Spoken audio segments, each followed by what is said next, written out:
Assalamualaikum warahmatullahi wabarakatuh. Perkenalkan, nama saya Suci Mutia, NPM 1804041158.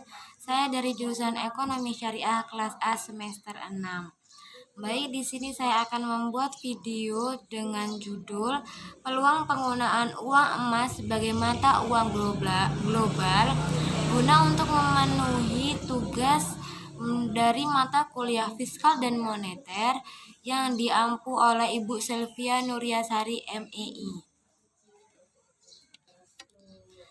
Baik, di sini ada 2 poin yang akan saya bahas, yaitu poin yang pertama, apa itu uang dan dinar, dan poin yang kedua itu bagaimana peluang dinar dalam perdagangan internasional. Baik, langsung saja. Yang pertama itu pengertian uang dan dinar. Secara etimologi, uang berasal dari kata al-naqdu atau nukut. Al-naqdu yang artinya baik dari dirham, menggenggam dirham, dan tunai. Sedangkan kata nukut tidak terdapat dalam Al-Quran dan hadis, karena bangsa Arab tidak menggunakan nukut untuk menunjukkan harga, melainkan menggunakan kata dinar untuk menunjukkan mata uang yang terbuat dari emas dan kata dirham untuk alat tukar yang terbuat dari perak. Adapun pengertian dinar itu berasal dari kata denarius dalam Romawi Timur, dan dirham berasal dari kata drakma dari negara Persia.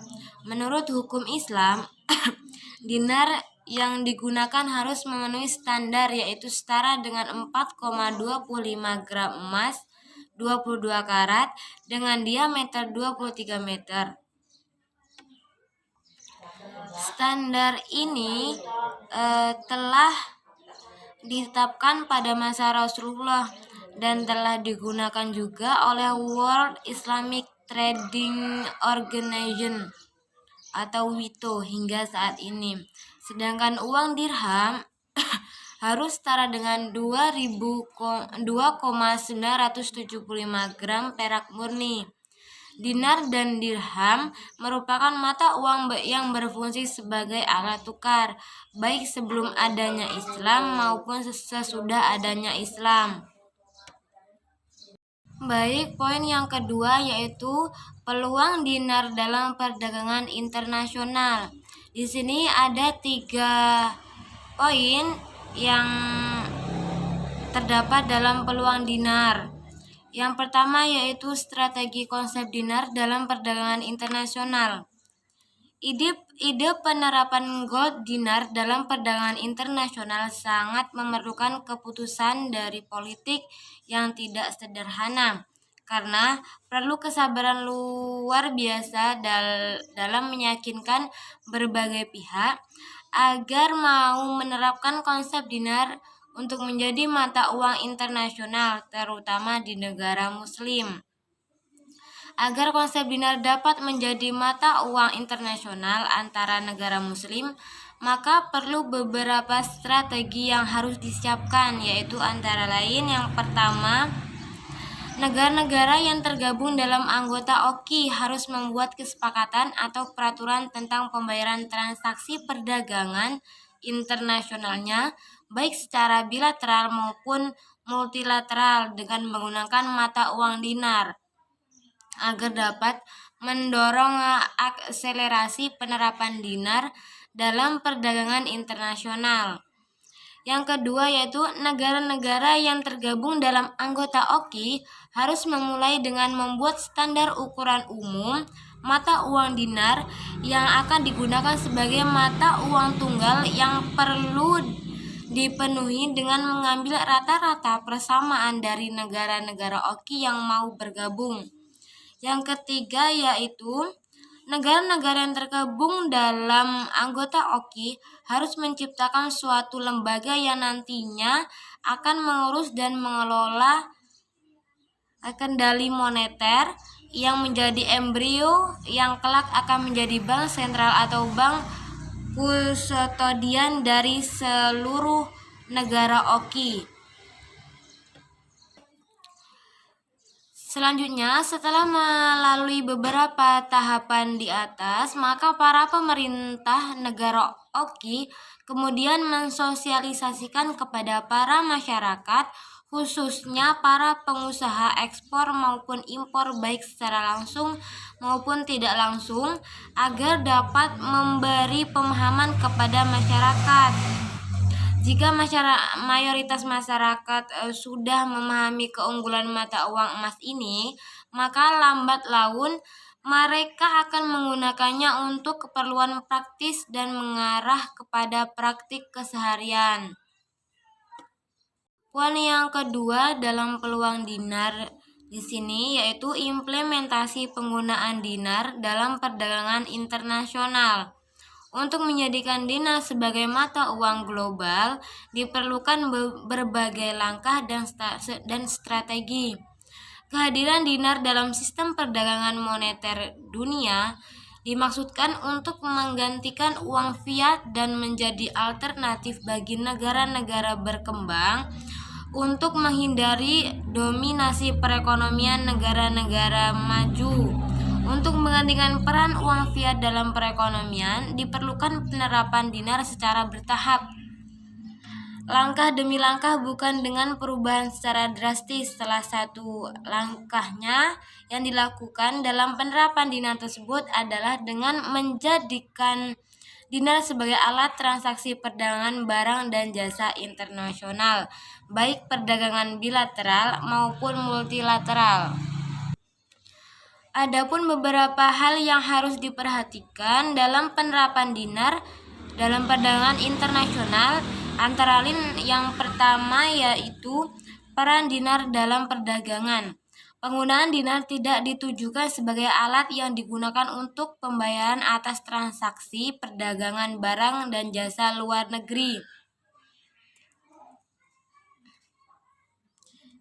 Dinar tidak diwujudkan dalam bentuk fisik, tetapi diukur dalam ukuran harga emas. Jika 1 dinar sama dengan 1 ons emas dan 1 ons emas setara dengan 290 US dollar, maka 1 dinar sama dengan 290 US dollar.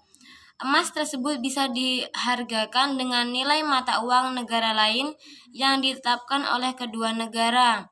Adapun pembayaran dinar tidak dilakukan dengan mentransfer dinar dari satu negara ke negara lain, tetapi hanya dengan mentransfer ekuivalen emasnya ke bank kustodian yang telah disepakati. Hal ini ditujukan untuk menghindari kesulitan dalam mentransfer emas dalam bentuk fisik serta memberikan kemudahan bagi negara yang tidak memiliki sumber daya emas yang cukup. Yang kedua yaitu penggunaan dinar emas. Dinar tersebut akan digunakan dalam transaksi perdagangan bilateral maupun multilateral. Perdagangan multilateral melibatkan beberapa negara dalam transaksi perdagangan, seperti ekspor dan impor yang terjadi antara Malaysia dengan Arab Saudi dan Indonesia. Sedangkan transaksi bilateral melibatkan dua negara dalam perdagangan barang dan jasa, seperti perdagangan antara Indonesia dengan Malaysia. Perdagangan bilateral tidak hanya terbatas pada negara yang ada dalam satu regional saja, melainkan juga bisa dengan negara yang berada di luar regionalnya, seperti perdagangan antara Indonesia dengan Australia ataupun Indonesia dengan Amerika Serikat. Kemudian yang selanjutnya yaitu dampak dari penggunaan dinar dalam perdagangan internasional. Penggunaan dinar merupakan suatu solusi dari perekonomian dunia yang menggunakan uang fiat, karena uang fiat dapat menimbulkan ketidakstabilan perekonomian dunia. Maka dari itu, untuk mengatasi hal tersebut dibutuhkan mata uang yang lebih stabil, yaitu dinar emas.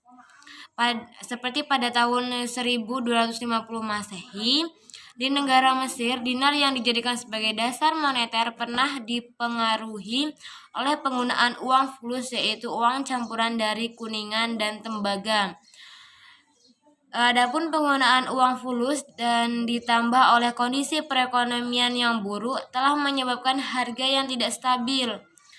Maka dari itu, untuk mengatasi hal tersebut, Al-Makrizi dalam bukunya Iwasatul Ummah bi Khashifil Ummah menjelaskan bahwa kondisi tersebut secara terperinci serta memberikan jalan keluar bagi kondisi perekonomian Mesir pada waktu itu. Adapun pemikiran dari Al-Makrizi tersebut yaitu yang pertama, hanya dinar dan dirham yang bisa digunakan sebagai uang.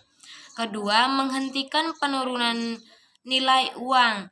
Dan yang terakhir, membatasi penggunaan uang fulus. Adapun poin yang ketiga dalam peluang dinar dalam perdagangan internasional yaitu keuntungan dari penggunaan dinar dalam perdagangan internasional. Adapun keuntungan dalam penggunaan dinar yaitu yang pertama, mengurangi dan menghapus resiko nilai tukar. Yang kedua, penggunaan dinar akan mengurangi terjadinya spekulasi, manipulasi, dan arbitrasi terhadap mata uang nasional. Yang ketiga, penggunaan dinar akan mengurangi biaya transaksi perdagangan dan meningkatkan perdagangan. Yang keempat yaitu penggunaan dinar dalam perdagangan akan meningkatkan perdagangan yang pada akhirnya akan meningkatkan kerjasama antar negara. Yang kelima atau yang terakhir, penggunaan dinar dalam perdagangan internasional akan dapat mengurangi sovereignty atau kekuasaan. Baik, itu saja yang dapat saya sampaikan. Saya akhiri. Wallahul muwaffiq ila aqwamit thoriq. Wassalamualaikum warahmatullahi wabarakatuh.